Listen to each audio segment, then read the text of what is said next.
Hello, my name's Rebecca and I'm just an energy advisor, but the difference we make can be life-changing. I've been an energy advisor for 4 years and my journey started at Citizens Advice before I moved to National Energy Action. As many of you on the front line know, no 2 days are ever the same. As a national organisation, we support clients from different areas of the country and all walks of life. Most of the advice we provide is over the phone, which means we have to build rapport and trust from the very first moment. This isn't always easy. Some clients are dealing with long-term supplier issues, debt, or poor communication, and many assume we work with their energy company. Others face language barriers or hearing impairments. We remove as many obstacles as possible. We use translators for language support. We offer BSL and video calls for clients with hearing impairments. Our website allows users to change language, colour, contrast, or text size. Once clients understand we're an independent charity and our only role is to help them, they then begin to open up. That's when the real work begins. We talk through their usage, their costs, how they pay for their energy, and explore what extra support they might be entitled to. Sometimes we discover a tariff that doesn't suit their needs or extremely high usage that is causing unaffordable bills. Every client's advice is tailored to their personal situation. The training, knowledge, and experience we possess makes all the difference when contacting an energy supplier, especially for clients who are anxious, vulnerable, or exhausted from long waits. We can often speak to someone quickly, we advocate for the client, and achieve a resolution they haven't been able to get on their own. As energy advisors, we don't just provide information, we challenge systems. We know the rules, regulations, and standards that suppliers should follow, and we're not afraid to hold them to account. When necessary, we raise formal complaints and, if needed, escalate to the Ombudsman. For many people, this process is daunting, stressful, and confusing. So our support can be a lifeline, especially for vulnerable clients who can feel overwhelmed or afraid of the process. National Energy Action does something incredibly important. It gives advisors the time to stay with a client until the issue is fully resolved. No passing them around, no making them repeat their story, just consistent support from the same advisor start to finish. I'm going to share some case studies with you from clients that I've worked with. So apologies, but brace yourselves. A family was referred into National Energy Action. They were a family of 4, and 4 children, and a mum and dad. The dad fell ill at work. He was a paramedic. He had a stroke and was unable to continue work after this. The mum, who was a social worker, she had to give up work to care for him and the children. The property that they lived in, it wasn't appropriate for the needs anymore of the family due to the stroke. So they moved into a new property. The tenant of that new property said that they would leave the cooker for them. However, they didn't. It was also an all-electric property, so it was quite high usage, especially for the medical needs. Due to the cooker not being left, they were renting a cooker for £30 a week. It was faulty. It didn't particularly work well, but their hands were tied. They didn't have enough money coming in. They started to live in one room of the home to save on energy because they couldn't afford to heat the full home itself. And they began to fall into arrears. A bath used to help the husband with the pain from the stroke. However, he sacrificed this because of the high energy cost it cost to have a bath. So they were having showers. So they contacted NEA with the help of a referrer, and I spoke to them. And I applied for a grant, and with that grant we got them a new cooker, meaning that they no longer had to pay the £30 for the faulty one. This then went towards their energy costs. We also called their supplier, and I spoke to them about the debt. I was able to get them support around this, and also we moved them onto an affordable tariff. So their energy became a little bit more affordable. They were then able to heat the whole property, and they were no longer living in one room. The dad could even manage to have a bath at least once a week, which helped as well with his health conditions. I applied to the Winter Support Fund to provide them with a heated area so they could dry the clothes, as anybody with children will know. Drying clothes is a necessity. And also I provided them with a warm pack that we have. I was informed that the children really liked the hoodie and they would cuddle up on the sofa with it. A client also once told me that a single voucher literally saved her life because she couldn't afford any heating that day. Sometimes our support seems small on the outside, but to clients in fuel poverty, it can mean everything. We attend community events to share energy efficiency advice. At one event, a client I previously advised approached me. I'd approached her to access supplier schemes and referred her to our benefits team, who identified payments she was entitled to, but had never claimed. She followed the advice. 3 months later, she found me. This time, she was smiling, warmer, and financially stable. She said, "I only spoke to you for 5 minutes, and I didn't think you could help much, but in that 5 minutes, you've changed my life." I would like to sincerely thank everyone in this room for the work you do. Without your funding, partnerships, and relationships, we simply wouldn't be able to provide the vital support to the fuel poor clients who rely on us. Event scoping can be challenging. Some areas seem affluent, so people assume support isn't needed. But fuel poverty doesn't discriminate. Any household spending over 10% of their income on energy is considered fuel poor. In today's climate, that can be anyone. People are no longer choosing between heating and eating because they are unable to afford either. We have access to crisis funds to help families with essentials such as white goods. Through our Futures programme, we have been able to refer eligible clients for boiler servicing, repairs or replacements. Many people in fuel poverty are also struggling to afford food, so we can issue emergency food vouchers and signpost to organisations offering supermarket support. The role is vast, skilled and far-reaching. We navigate complex systems, advocate against powerful organisations and support people at some of the hardest moments of their lives. I am an energy advisor, and to the people we support, that can mean everything. Thank you for listening and your incredible support. I will now hand over to Jamie Rosenberg, I hope I said that right, our Insights and Impact Manager. Thank you.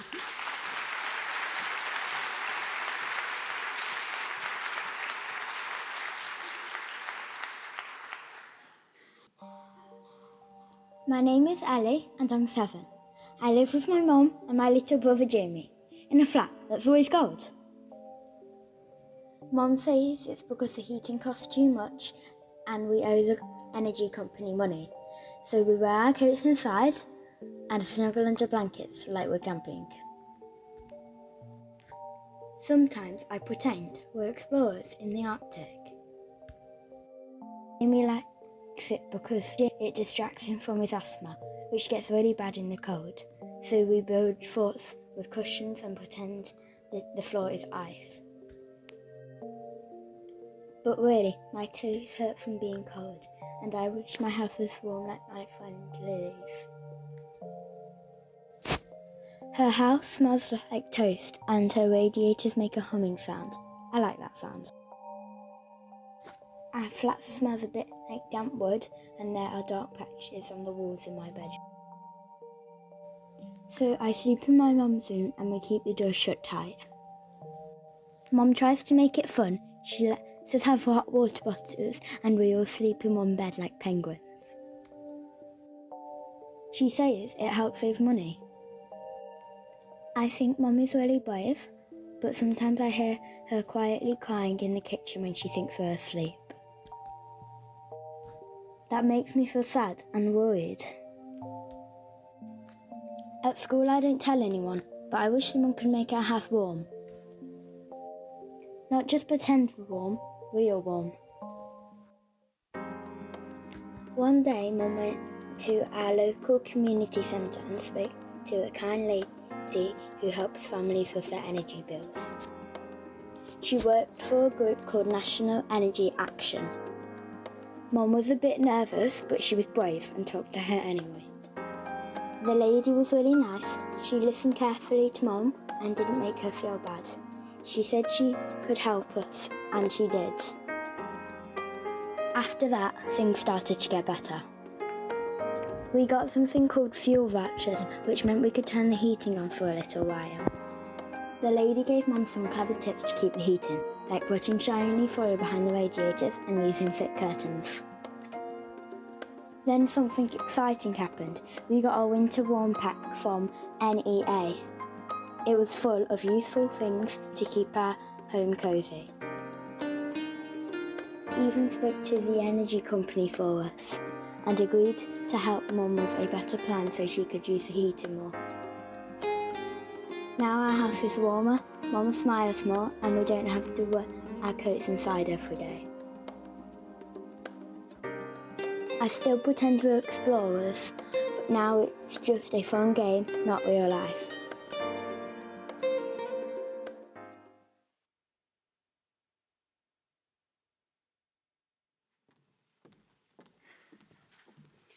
Good afternoon, everyone, and welcome to our session, Little Lives and Big Struggles, the hidden toll of fuel poverty on children.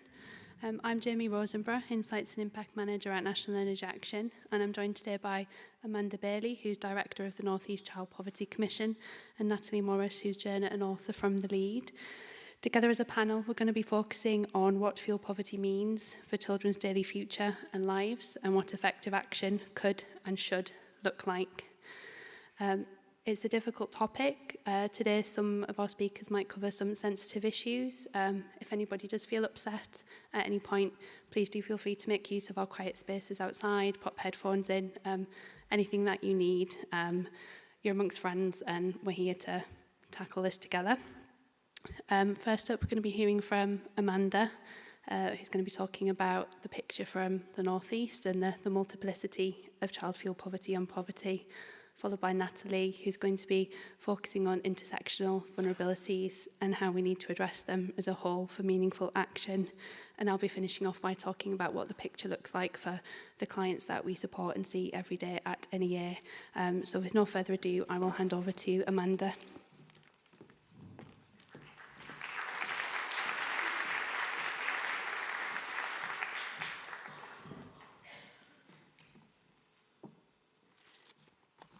Thank you, and I apologise, I've got quite a croaky voice at the moment, so you have to bear with me.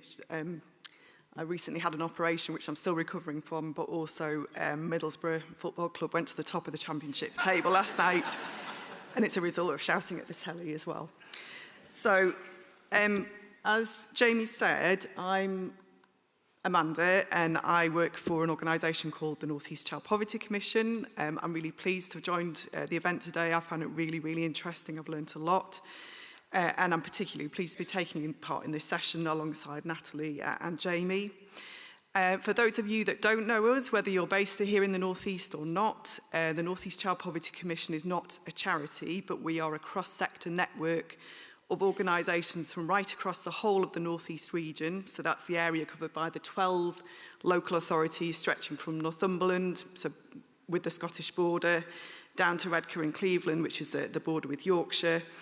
And despite being the smallest region, we also have 2 mayoral combined authorities in that area as well.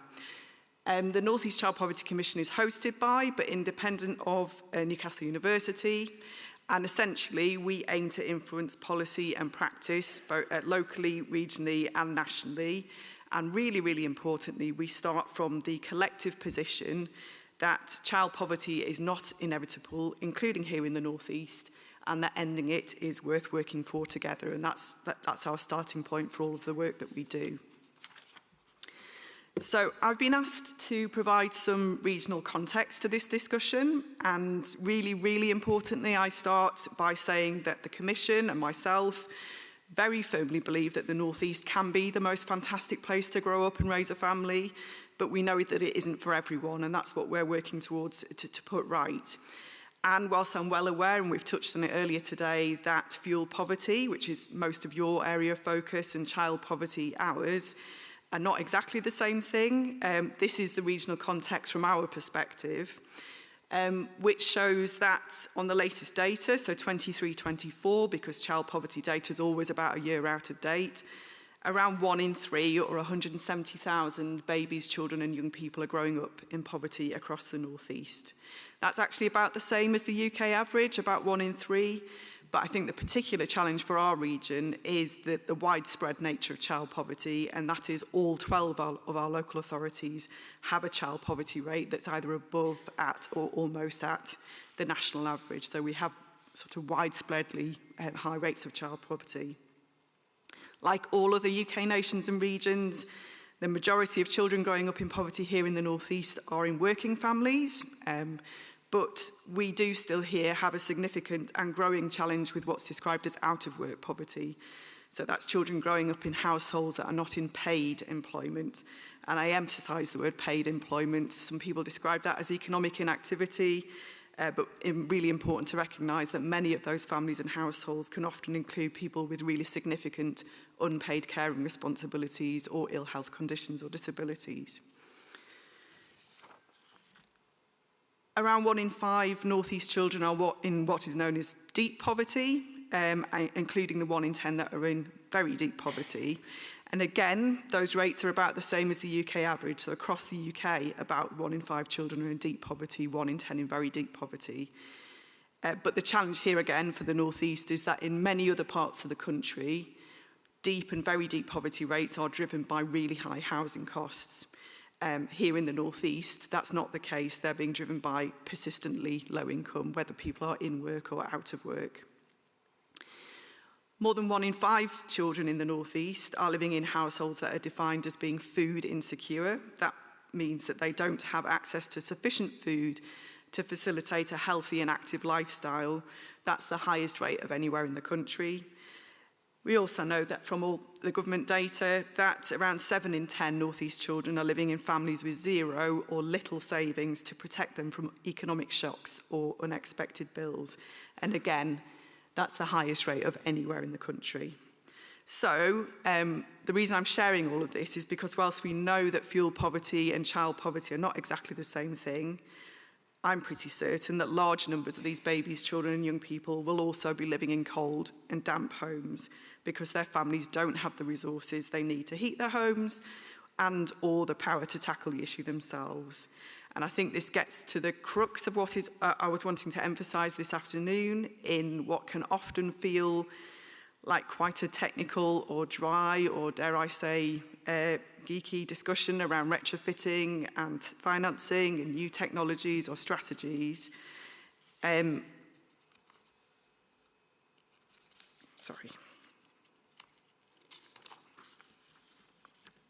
It's to bear all of this in mind when we're just talking about fuel poverty and children and families in fuel poverty. Almost exactly 2 years ago next week, I think, we published this report setting out what we described as an ambitious blueprint for tackling child poverty in the North East, based on a very large amount of research that we undertook across the region over the course of a year, including with parents, carers and young people themselves. We published that report ahead of, in February 24, ahead of the 2 mayoral elections that were held in the region back in 2024 in May. And I'm going to share with you just some of the testimony from parents and carers that formed part of that research, which, whilst 2 years ago, I absolutely know we would hear again today from parents and carers across the North East. It may seem obvious, but as I said, I think it's really important we continually remind ourselves when we're discussing fuel poverty and retrofitting and the measures to address that the little lives and the families that we're thinking about this afternoon are not just facing fuel poverty. So as I said, the following comments are all shared with us as part of this research and can be found in the report itself.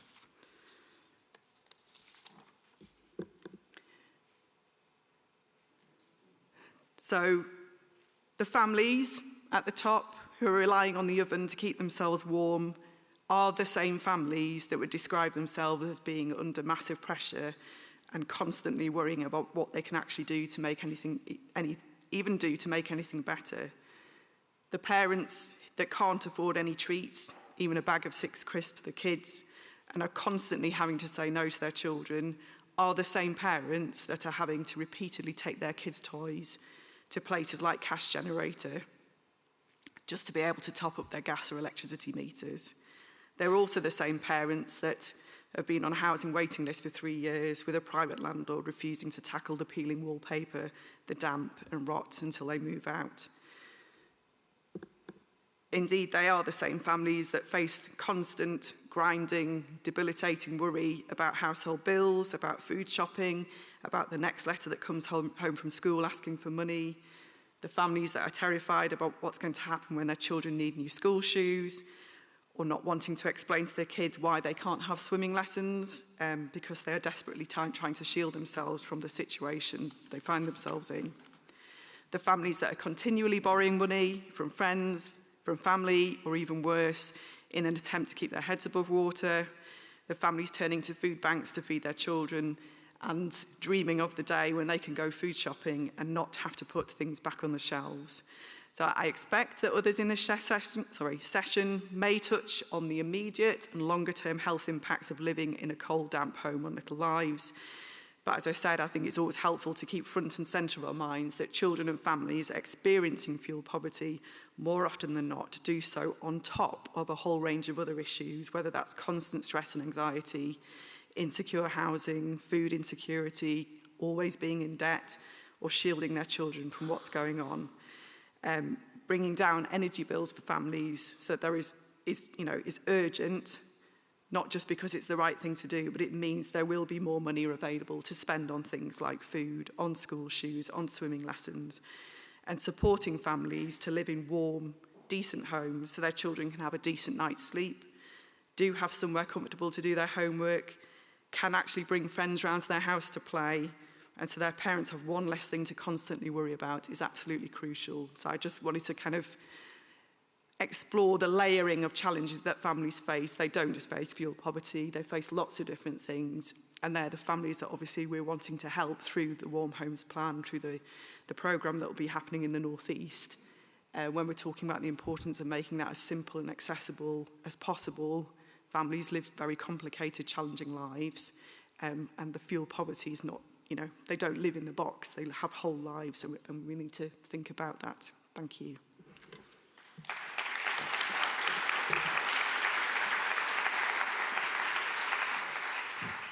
Thank you, Amanda. Welcome Natalie Morris now from the lead.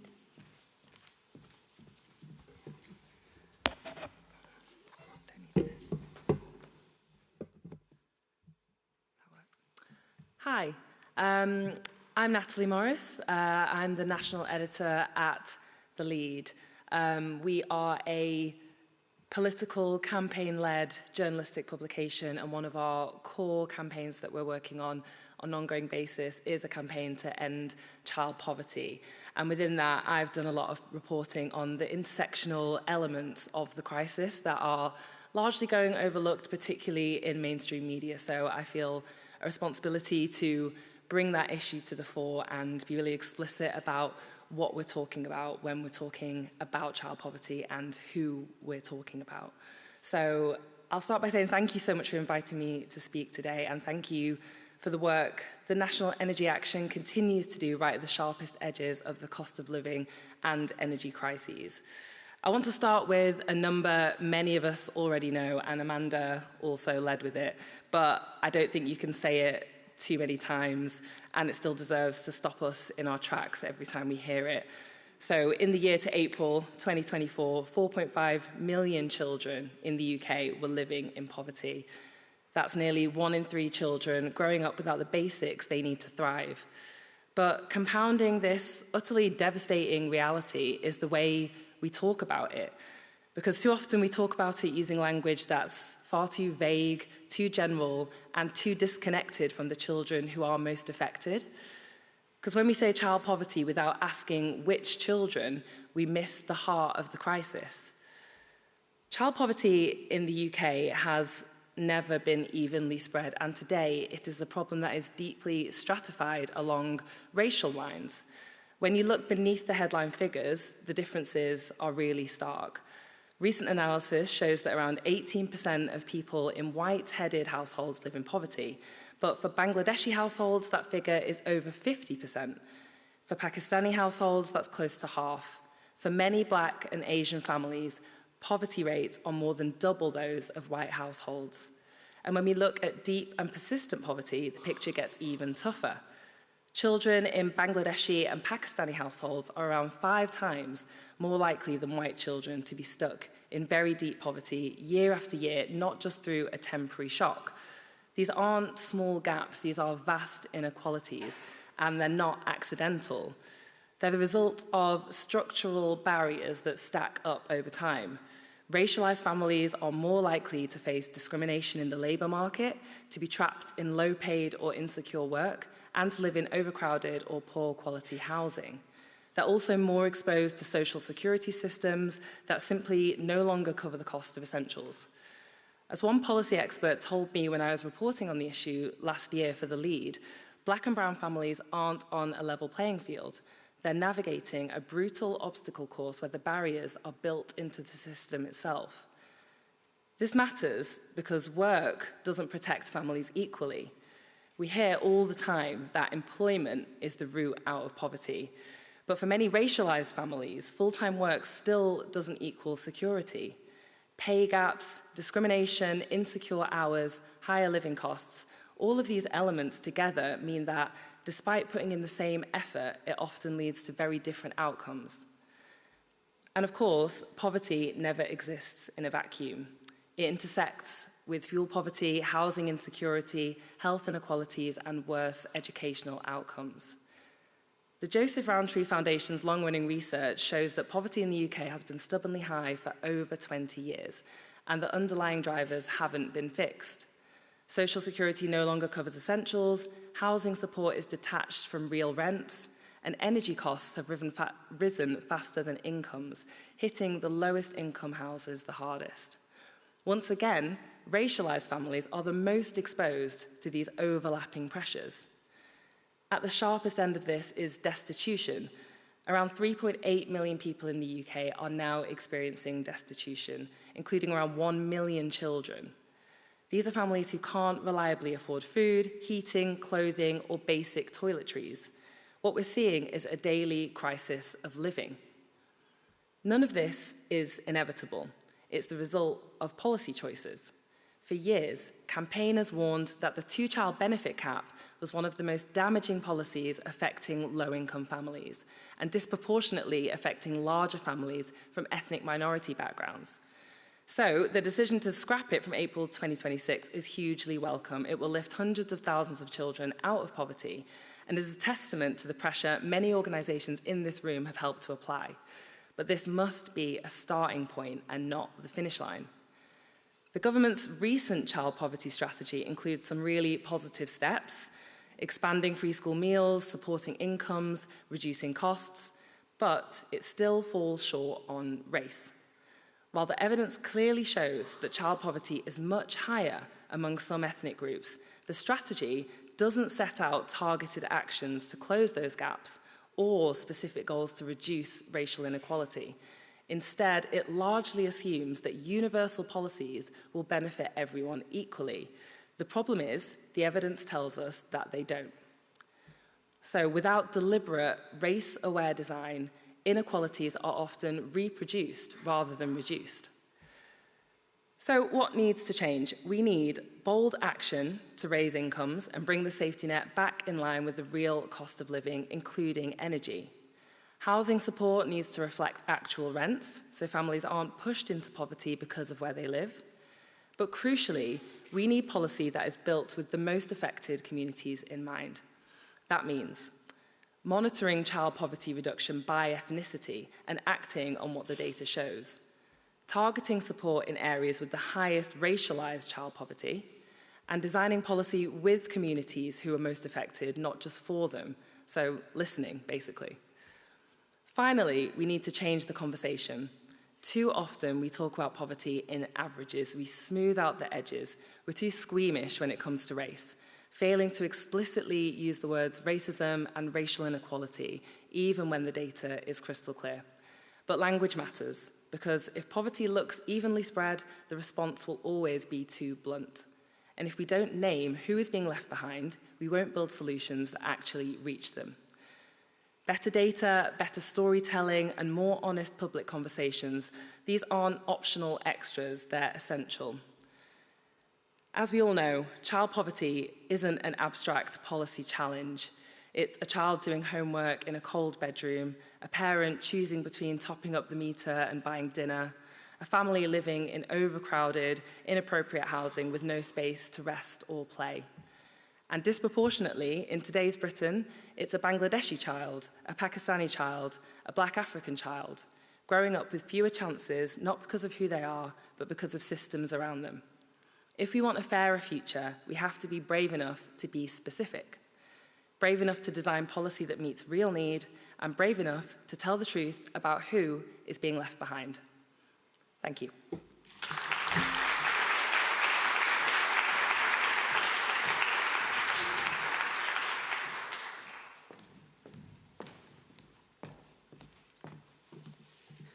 Thanks, Natalie, and for that really crucial reminder that part of the conversation is naming and making things which can become invisible visible in order to tackle them. At NEA, we estimate that over 6 million UK children live in fuel poverty. And today I want to talk about what that fuel poverty means for the children and families that we see and that we support as a charity. I'll be talking about stark realities, but also about little lives and precious futures, and how we all have a role to play in protecting them. I just want to mention that halfway through our presentation, I'll be sharing testimony from a client which mentions teenage self-harm. I will make you aware before I get to that point. By age 2, the brain is already 83% of its adult size. Chronic cold and stress change the architecture of developing brains.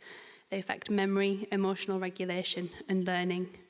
Children in cold and deprived homes have higher rates of respiratory illness, more hospital admissions, more A&E attendance and repeat A&E attendance, poorer rates of infant weight gain. They're more likely to have a developmental concern. They have slower recovery rates from illness, present difficulty concentrating with lower educational attainment, and they face more behavioural and emotional challenges. These consequences accumulate and they last a lifetime. For some, those lifetimes are cut short. Between 2019 and 2024, there were 7.2% more deaths of children living in the most deprived areas of England during winter periods, compared to 2.2% for those living in the least deprived areas. Research recently carried out by NEA shows us what this means for children and how it's affecting them both at home and at school. Between October and December 2025, we surveyed over 100 teachers and educators across the UK, and their message was blunt. Fuel poverty is now a daily feature of school life. Visible hardship is routine in classrooms. 4 in 5 educators reported seeing pupils wearing the same or unwashed clothes, had witnessed pupils in whether inappropriate clothing, or noticed pupils arriving tired, withdrawn, or disengaged. Learning loss is a clear impact of fuel poverty. 3 in 5 educators had noticed that those students with visible hardship, where they suspected fuel poverty at home, seemed to have difficulty concentrating and felt it led to lower attainment. They also reported impacts like incomplete homework, limited engagement with remote learning, and they said they'd encountered pupils who lacked a quiet space or device at home. Schools and staff are also under intense strain. 4 in 5 educators said that demand on pastoral and safeguarding teams has increased, and 3 in 5 reported relying on school resources to cover the cost of basics for pupils like food, clothing and hygiene. They'd seen increased workload, and over half said that staff use their own personal money to help pupils. What this means is that when children don't have warmth, food or clean clothes at home, their teachers become first responders. A National Energy Action Youth Insights for Change workshop delivered with secondary school students from years 7 to 11 shed light on how children understand fuel poverty and how it impacts their daily lives. They described homes that were cold, freezing, dark, smelling of mould, run down, broken boilers with one working radiator. Many described staying in bed under covers as a heat-saving strategy and avoiding being at home, spending time at friends' homes or clubs instead to keep warm, which also points to displacement and loss of family time and shared spaces. One pupil disclosed sleeping in their mum's bed after parental separation to save money, keeping curtains closed and having mould all around the window. Students provided a powerful catalogue of emotional and physical effects. Multiple students highlighted these in their workbooks in yellow or with stars to mark them out to us as personal experiences. They talked about sleeping in one room for warmth, staying in bed to keep the heat in, avoiding home because it was too cold, not inviting friends home, feeling embarrassed, getting bullied, feeling different from other kids, feeling shame at having unwashed clothes or of smelling damp, anxiety, depression, chest infections, eczema, cold hands and feet, and always feeling stressed. These are all things which children listed themselves, of worrying about family members and feeling like they had to be a second parent at home. And we as NEA see these impacts and situations on a daily basis. Since April 2024, we've supported over 8,000 clients with children through our advice services, and they account for around half of the households we help. Here's what those families look like. 52% had at least one child under 5. Over 3/4 had an income below £16,000. Almost 90% were on means-tested benefits. Almost 3/4 were single-parent households. Almost 3/4 were living in social housing, a fifth in privately rented housing. Almost half are black or black British households, and a third are white British. Around 7% are Asian or Asian British. 60% had a health condition or disability that was present in the household. Almost 9 in 10 needed energy advice. Almost half needed emergency financial support. A quarter needed benefits and income maximisation advice. And around a third were already in fuel debt when they reached us. And those families come to us because they're out of options. 76% of our clients with children reported being unable to keep their home warm or comfortable when it was cold outside or when they needed to, and almost 2/5 said they couldn't do so in the summer either, indicating year-round hardship. In these homes, we see the same patterns again and again. Due to the cost of paying for energy, parents cut back on essential devices, even medical ones. They heat only one room or rely on short blasts of heating in the morning or evening. They rely on blankets and hot water bottles, often huddling in one space together. Skip hot meals or just cut back on food altogether. Turn off the lights, which means living in the dark. Reducing hot water and rationing washing. That means uniforms that aren't washed, clothes that aren't washed, children go to school smelling of damp. They're unable to buy clothes or shoes that need replacing, which translates to children in a wet playground with holes in shoes and wet feet, which aren't going to be warmed up when they get home either. It means not taking part in leisure activities. We had a quote from Amanda there about a mum who couldn't explain to her child the fact that she wants to send them swimming, she just can't pay for it. That means children who can't go swimming, who can't go to dance or football club or gymnastics, they're at home in a home which isn't home because it's not warm and it's dark. It means families reorganise their entire lives around scarcity. They ration heat, food and even space to keep children safe and their bills barely manageable. And these coping strategies are rational responses to impossible choices, but they carry heavy costs for health, dignity and well-being across the whole household. Imagine living in those conditions and not knowing what to do to make things better, where to turn for help or who can help you, or finding that when you have reached out, the help wasn't there. For those households, it was down to us to provide that lifeline. I'd like to share Shalaya's story with you. Shalaya is a 28-year-old black British single mother of 2 young children who lives on a low income. She's disabled and she lives with long-term illness, and both of her children have had asthma since birth.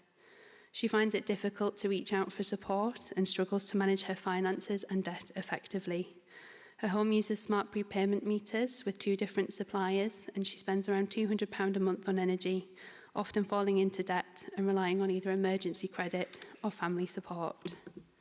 I've only gone to you. I did confirm a couple of numbers, but I didn't manage to get through to them, and I wasn't eligible. But when I spoke to MEA, straight away I was registered. So when I called up that day, I think it was that day or the day before, my gas and electric both completely cut out. It's because I was calling around other different companies and numbers, and no one was able to help. They would say, like, we'd have to call back in a couple hours' time. I was getting quite stressed that day because I said I was literally in the middle of cooking lunch and the electric cut out. At the winter times, I never ever switched my heating on. simply because the bills are way too high. And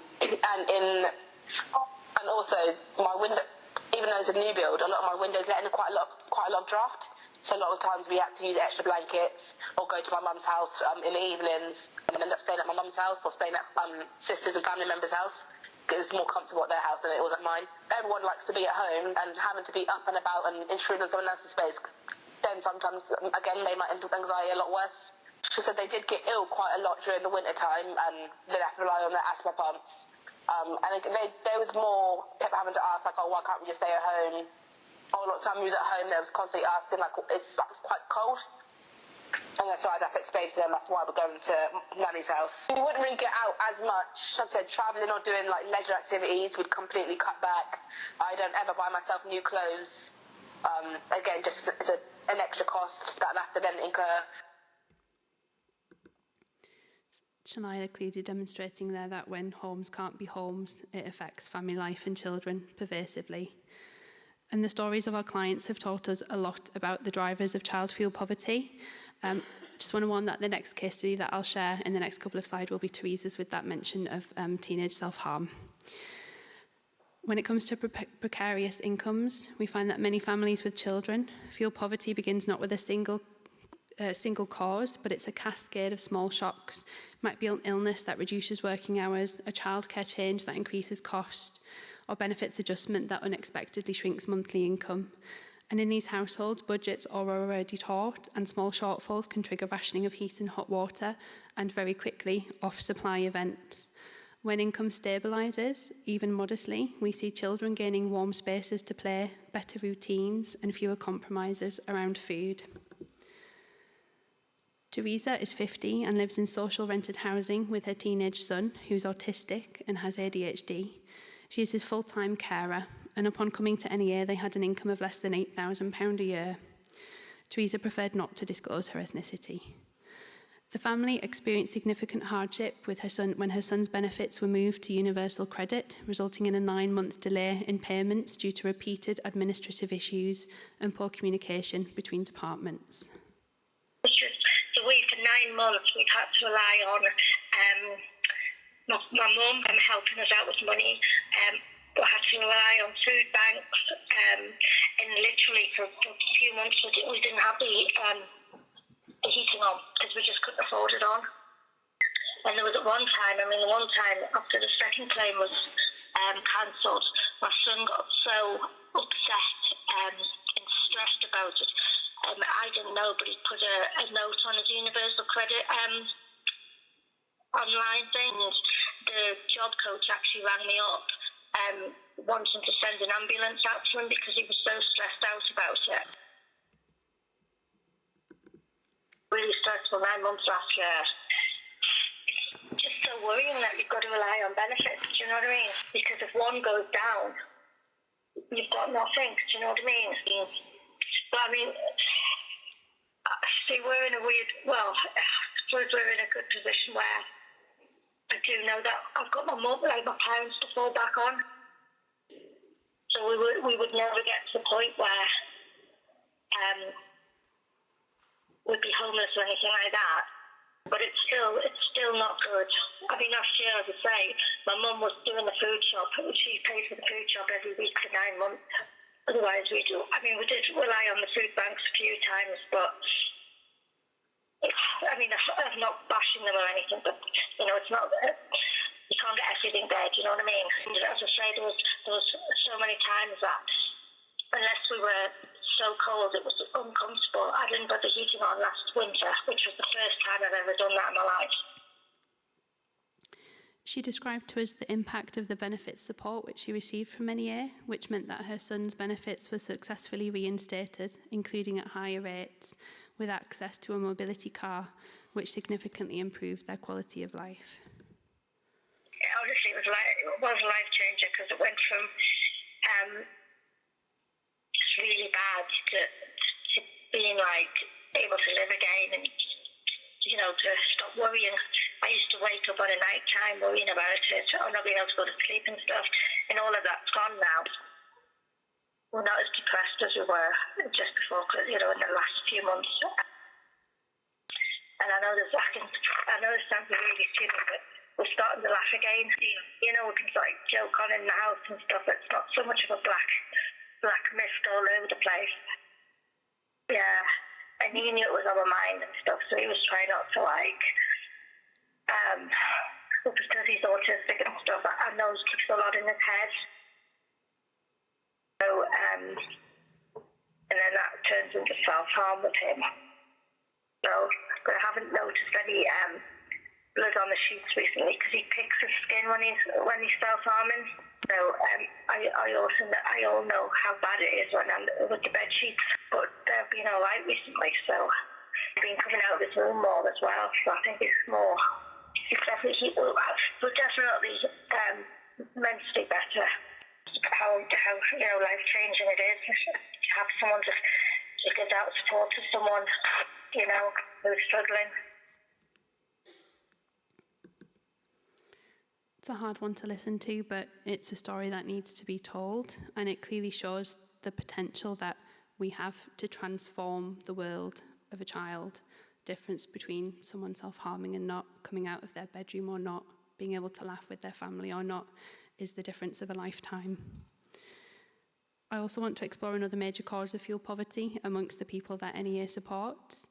Energy debt, be it inherited, accumulated or applied late, means that families can be placed on prepayment meters with high recovery rates, which strip top-ups before heat or power even reach the home. Debt created by supplier hardship, power-ups and misapplied repayments might block switching and escalate anxiety. Metering and billing failures cluster around tenancy transitions and they hit renters hard.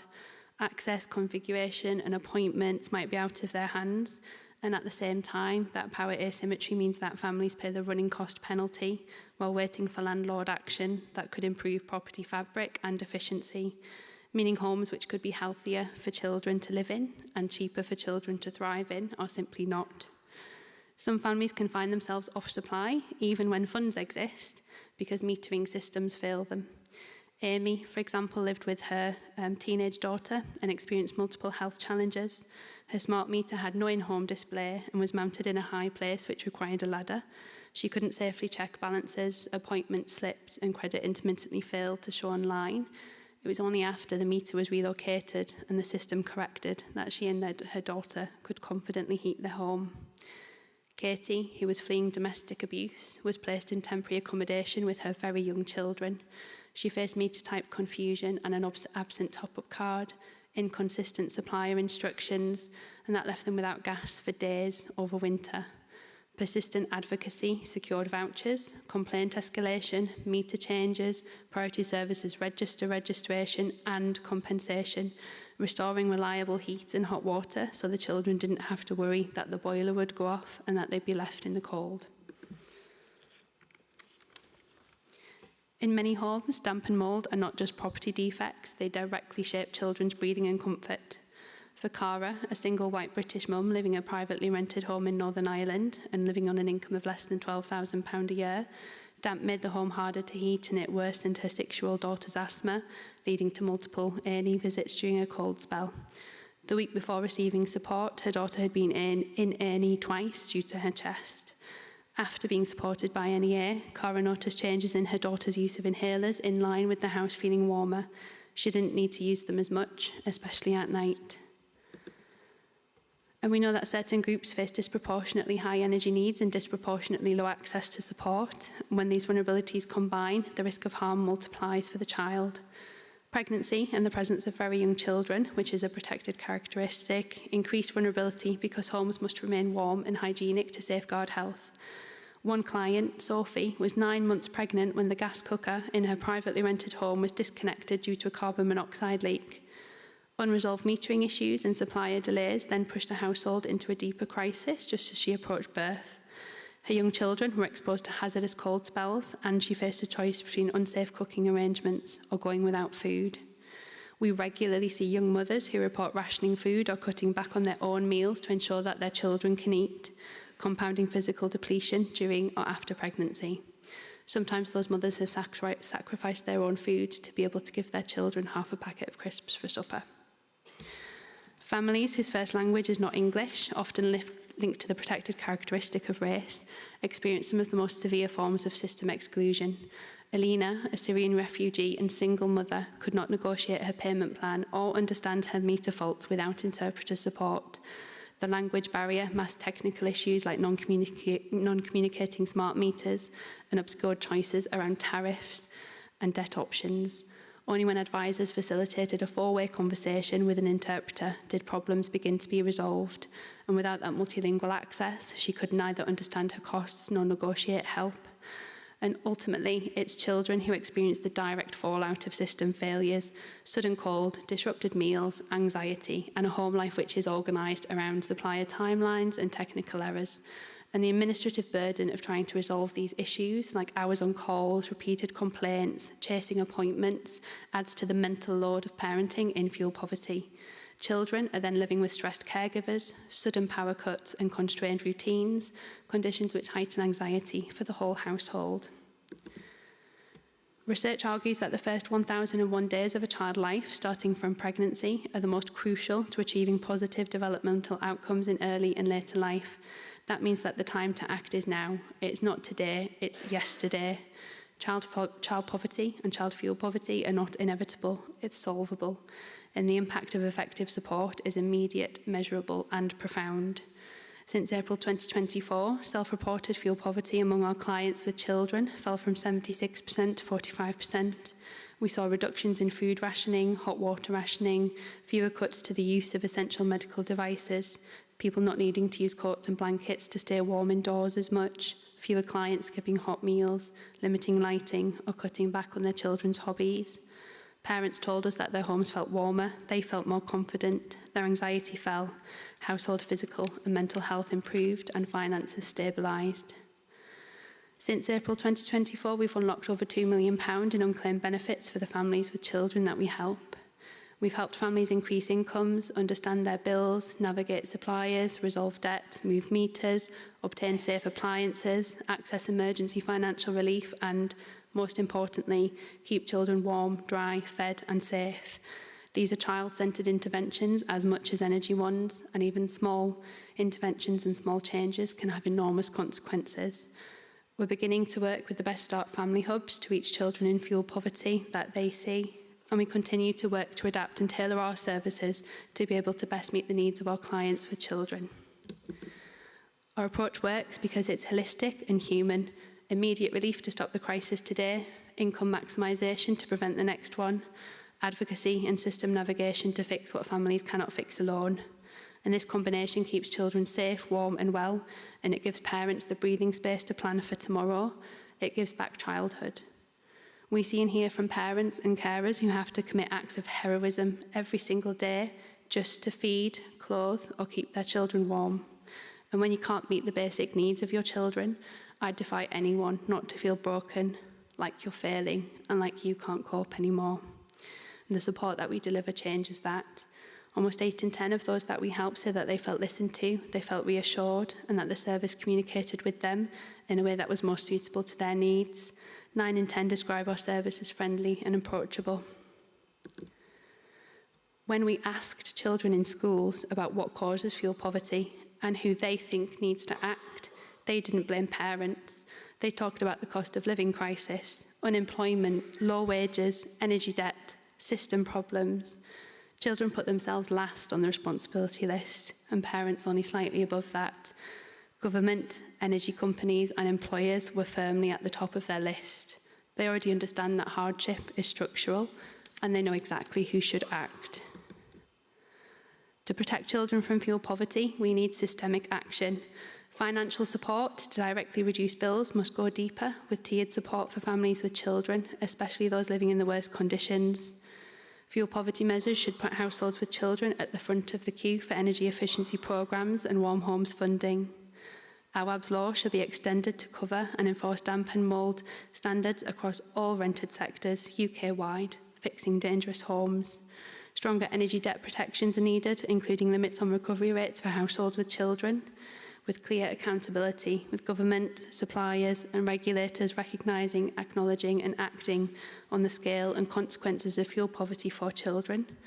Government's new child poverty strategy is very welcome, and it provides a great opportunity for us to read across into housing and energy-focused interventions. Child fuel poverty is solvable, but only if children are made visible in policy design. As we bring the session to an end, I think we have time for questions, but I'd like to share one final story.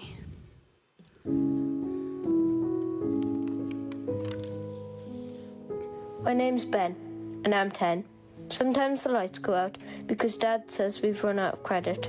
We sit in the dock with candles. It's like a game, but not really. Deep down, it makes me feel quite frightened. It makes my home feel not quite safe. My skin itches all the time. Mum used to say it's eczema. Dad says the cold makes it worse. I hate the nights when the heating doesn't come on. The air feels heavy and damp. I curl up under my coat and pretend I'm in a cave. I close my eyes and just try to sleep. One day, Dad met a man from National Energy Action at the food bank. After that, things changed. We got fuel vouchers and Dad said the debt was sorted. When the lights came back on, I danced around the living room. My skin still itches, but not as much. I feel safer with the lights on and I can relax a little bit.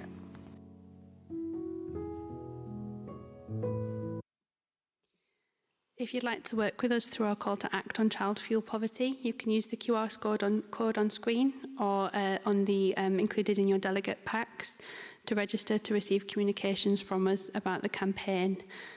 Do please come and find us and talk to us about how we can work together on this. We do have time for questions, so we can move to those from the floor. But first of all, please can you thank our panel for their presentations today.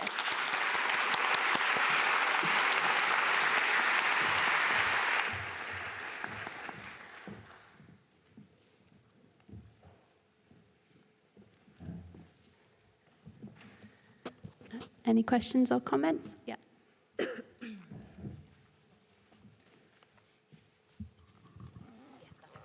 Thank you so much for your presentations, and it was really sobering but very necessary. I suppose the question would be, what one thing could each of us do to progress the work? So from our perspective, there's a lot of people in the room who have corporate social responsibility or ESG requirements, or who have the ear of policymakers or whatever. So what would one thing be that we could each take on?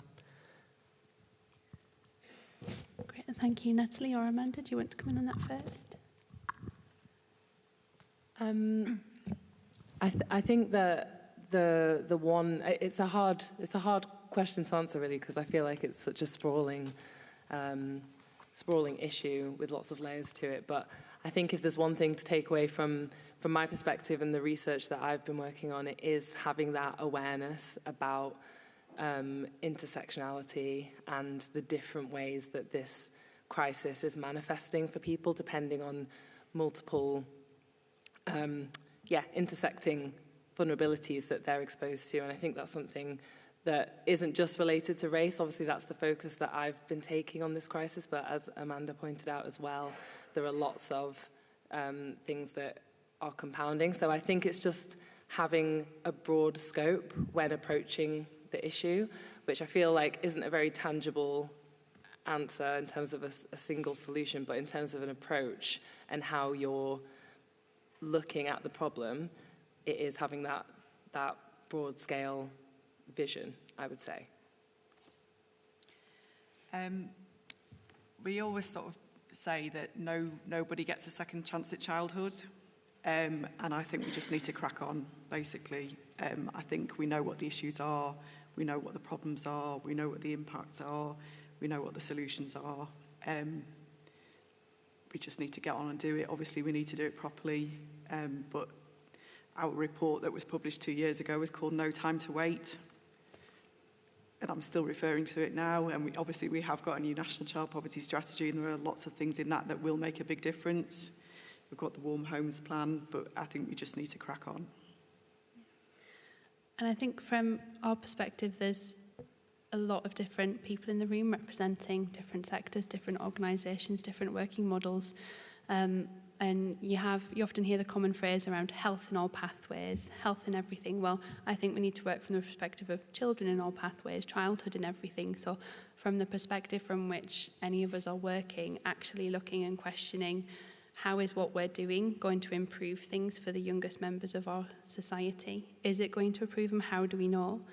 And if we don't have an answer to that, if we can't show it would have an impact or that it would improve things, then actually we need to question, well, what do we need to do? How do we need to change this to make sure that it's going to improve things for the people who are going to see most benefit from it? And that's going to look different for different organisations. But the point is that we need to come together, we need to keep having those conversations, learn from each other and help each other understand what could work, how could things change and how could we push forward, like Amanda says, to make sure that it can happen quickly, because frankly every day that we lose is another day lost of childhood, and particularly when it's someone who isn't even 2 yet. Every day and every time that we can make an improvement improves those life chances. So it, the immediacy is there. And do we have another question?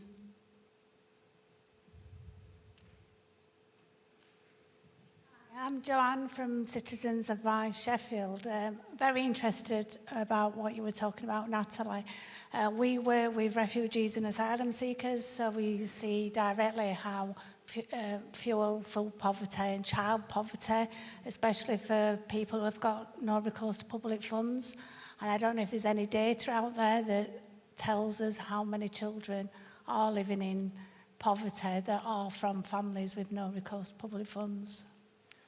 I don't know the data, and I feel like that is a really important gap in knowledge, like you're saying, and I think that is, again, an intersection in terms of there being multiple reasons why people can't get themselves out of these situations. It's like I said about work not being necessarily an escape route for those families, but there are things around barriers to accessing help, which is language barriers as well, and not being able to access that support for lots of different reasons. But the no recourse to public funds is a huge barrier that we're aware of, and that massively impacts those figures, and it has a huge knock-on effect as to why so many of families who are largely from black and brown communities in the UK are in that situation. So there's a definite link there.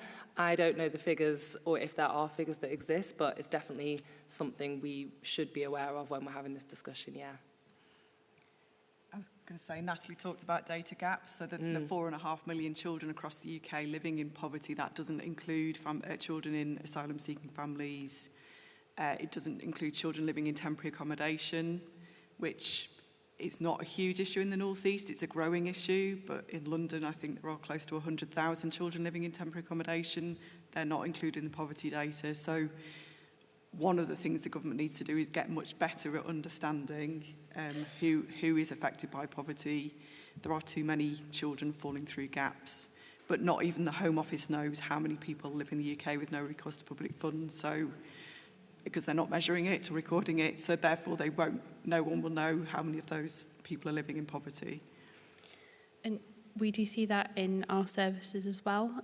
We have certain projects which target young families, families who are expecting children. We have a Warm Welcome project, and part of that had a crisis fund. And when we've looked at crisis fund applications, you can see a large proportion of them come from families such as those without recourse to public funds, and the level of crisis which they've been pushed into means that they need to petition the crisis fund so that a mother with a 6-month-old baby isn't living in a home with concrete floors because she can't get carpets and she has no money to pay for the carpets and she can't access funding to pay for the carpets. That crisis fund was the difference between having that and not for that family. And it's situations like that which you might think a carpet sounds like something small. If you're that mother with a 6-month-old baby and all you have to live in winter in England is a home with a concrete floor, that drives your kind of every moment that you spend in your home, and that, you know, whether or not that fund exists is entirely dependent on that funding being made available by the funder. It's not a public stream that is available, but that story is going to be told countless times across families in those situations. And like you say, until it's made visible in the data and the stories and it's acknowledged that it needs to be addressed, it almost remains invisible. You kind of, unless you know you don't know, and that needs to change and it needs to be acknowledged and talked about. I think I'm not looking at, well, I am looking at Anna now. I can see we're bang on time, but I did see one more hand. So we've perhaps got time for one more question before we wrap up. Thank you. I just want to explore your perspective and expertise a little bit more on the role of children in the solution. So I was really interested to see that there was a study with children saying what fuel poverty is. Is that an ultimate failing of the system, that they know fuel poverty exists and they know what it is? Or is it a strategic imperative that children become more involved in the conversation around fuel poverty themselves? I'm just interested in your perspective on the role of children, really. If you want to come in there first.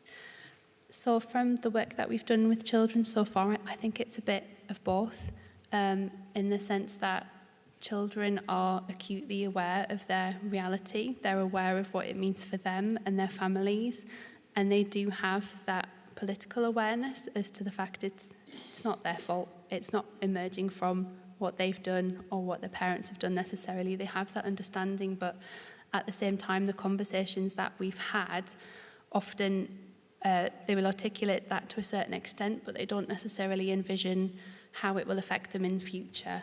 For them, it translates as being worried about what their friends will say at school, about having friends over, about getting bullied, about what people are going to think about their skin condition, which is getting worse and worse. It's not necessarily what is this going to do for my employment prospects or my earning potential.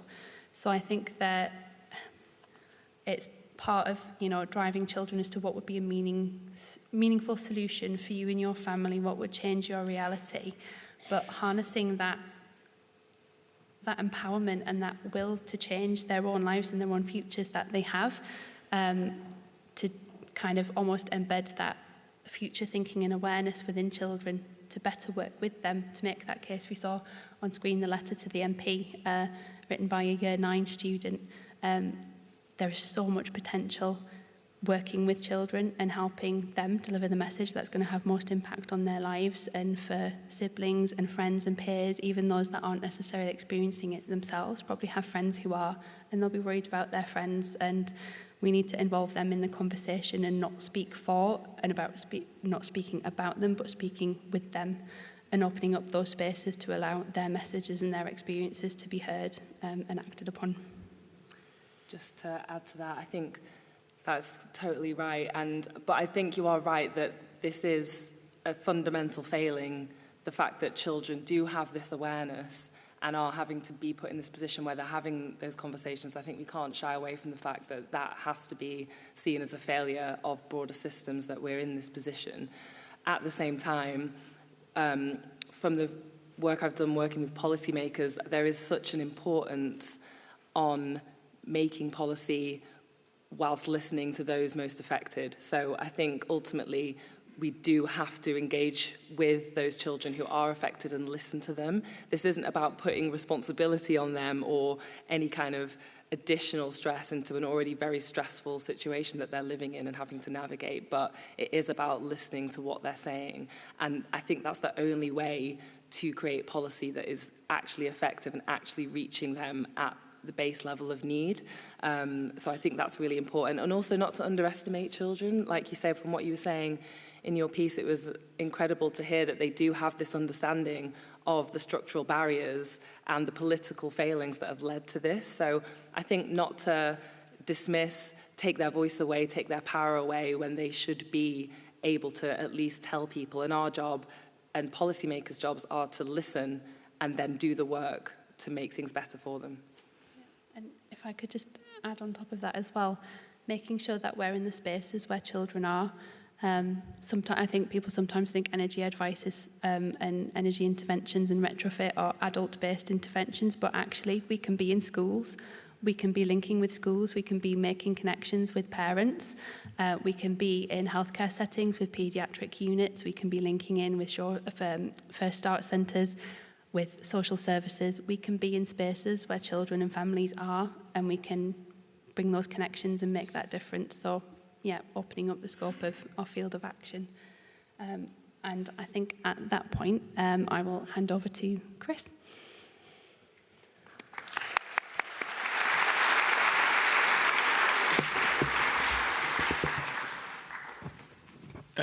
Thank you very much to the panel for putting myself and no doubt most of you through varying different emotions over that.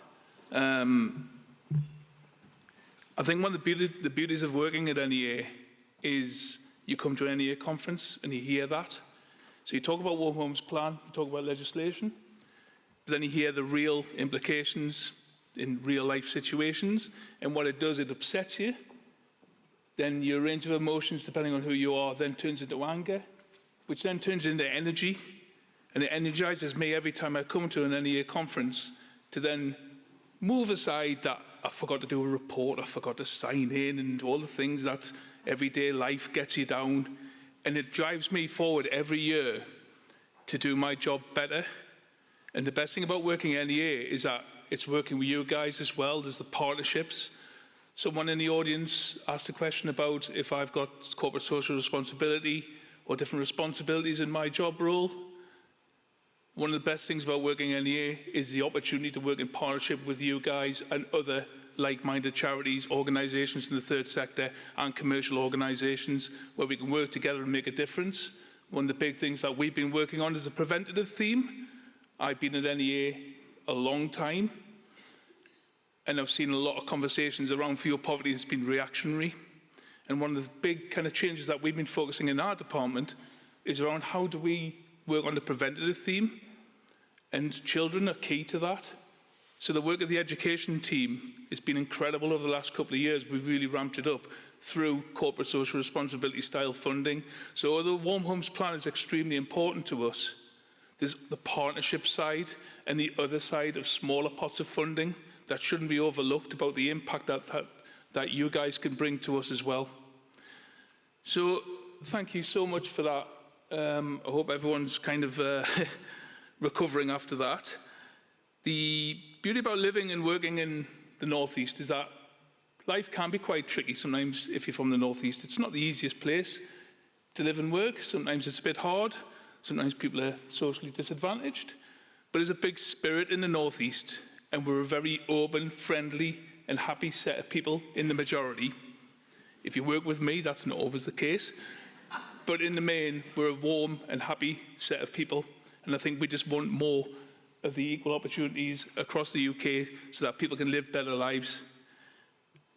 I'd like to think that once we leave this room, we'll go and get changed and we'll go and have a lovely time tonight, because everyone deserves that. And you shouldn't feel bad about that. Everyone should have a nice night tonight, because everyone in the room is fighting for the same cause.